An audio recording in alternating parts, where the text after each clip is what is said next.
All right, let's have a real conversation, just you and me for a few minutes. This isn't about blame or judgment. It's about gently holding up a mirror and asking, could you be gaslighting someone? Now, when we think of gaslighting, we often think of it as something done deliberately, something quite cruel. But the truth is, it's not always that simple. Sometimes gaslighting comes from a much more vulnerable place. Often, it's driven by insecurity and self-doubt. And if that's something you've struggled with, you're definitely not alone. Gaslighting, at its core, is a way of making someone else doubt their own experience, what they saw, what they felt, what they remember.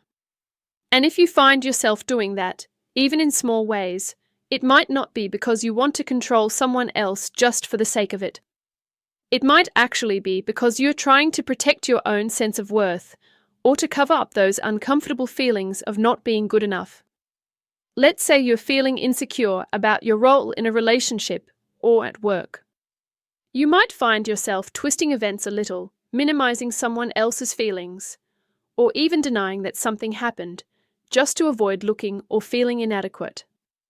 You might tell yourself, that's not exactly how it went, or they are overreacting. In that moment, what you're really doing is trying to keep your own insecurities from being exposed. It can happen without you even fully realizing it. And it might offer temporary relief. It might help you feel like you've regained a bit of control or kept your confidence intact. But what it actually does is push people away. It chips away at trust. And it can leave the other person feeling confused, doubting themselves, and deeply hurt. One big area where this shows up is when it comes to making mistakes. Let's be honest, admitting we've messed up isn't fun for anyone. But if you already struggle with self-confidence, being called out on something can feel unbearable, like it confirms your worst fears about yourself.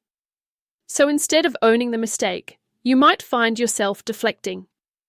Maybe you deny it happened. Maybe you tell the other person they misunderstood or that they are remembering it wrong.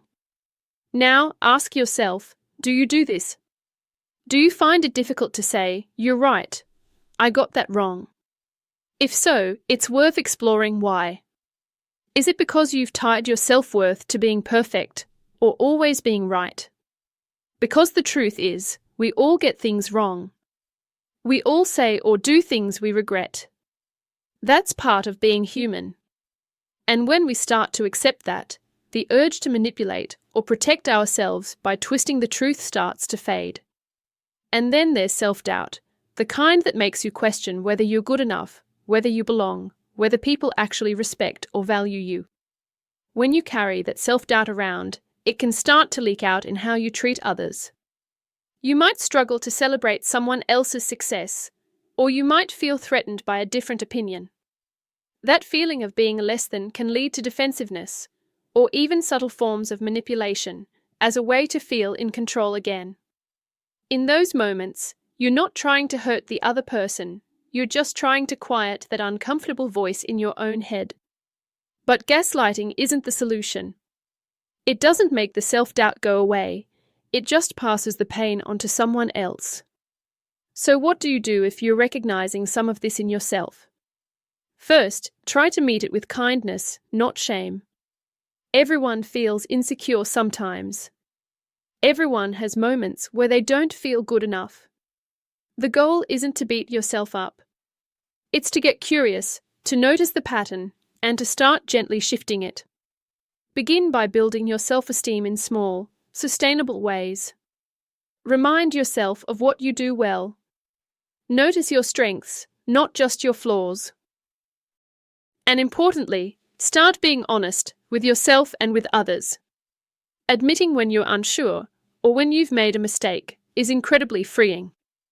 It's scary at first, yes, but it's also the thing that builds trust and deepens relationships. Practicing self-compassion is key. That means catching yourself when your inner critic starts going on a rant and responding with kindness instead of harshness. Try saying things like, it's okay that I got that wrong, or I'm doing my best and I'm learning. That mindset doesn't just help you, It makes it easier to treat others with empathy and respect too. If these patterns feel really deeply rooted, it might be worth speaking to a therapist. Talking it through with someone trained to help can make a massive difference. They can help you unpack where your insecurities come from and teach you ways to respond differently when those old fears show up.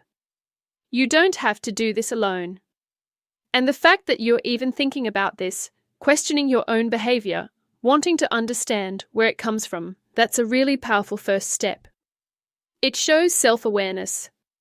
It shows courage. So if you found yourself gaslighting others, maybe without even meaning to, please know that change is possible.